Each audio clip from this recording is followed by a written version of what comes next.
Bismillahirrahmanirrahim. Teman-teman rakan-rakan, ini adalah Honda Jazz guys. Nampak dah macam V guys. Dengan sport rimnya pun sama. Owner dah tukar. Lepas tu dengan all-wing belakang spoiler pun dah tukar guys. Wow, macam-macam lah guys dia dah buat guys. Kau tengok guys. Wow. Comel, lepas tu colour silver guys. Slow. Kereta memang cantik guys. 20 guys. Jom kita tengok. Berapakah harganya guys? Kereta ni market di pasaran adalah ting 70,000 guys. Tengah tempat jual dengan harga 72. Kau tengok dalam. Dia dah ada maps tau. Dia dah ada GPS. Lepas tu dia dah ada ni tau. Dia punya digital. Oi, dah macam V dah guys. Tak payah nak beli V.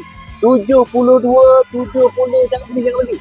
Hari ini kan ku cuba murahkan 11,000 daripada di tempat lain. Rim masih lagi ada bulu, depan lagi cantik, lagi comel, dan belakang cukup padu. Harga dulu guys. Apabila ditolak je 11,000 adalah menjadi 58,500 guys. Aku nak tanya tu. Oi, Suzana dah masuk. Suzana, kenapa dengan kau ni? Kau dah kenapa? Kevin, asyik bayar muka je. Cubalah pulun. Tak nak bayar muka je.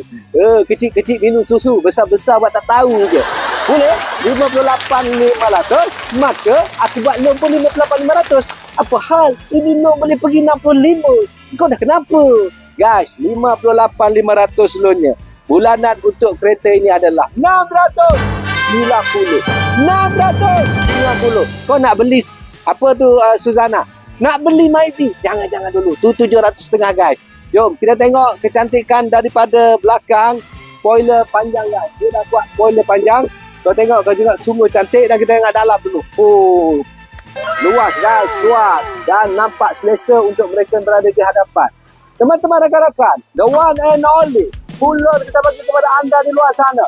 WhatsApp dulu kepada saya, sila saya di belakang. Payslip kau yang bergaji 2,800 ke atas. TPF Diamond kepada 012340 0034. Yes, padu. Mana satukah pilihan hati? Lama sudah ku tercari-cari. Putih lawa, hitam menggoda. Keduanya cantik mempersona.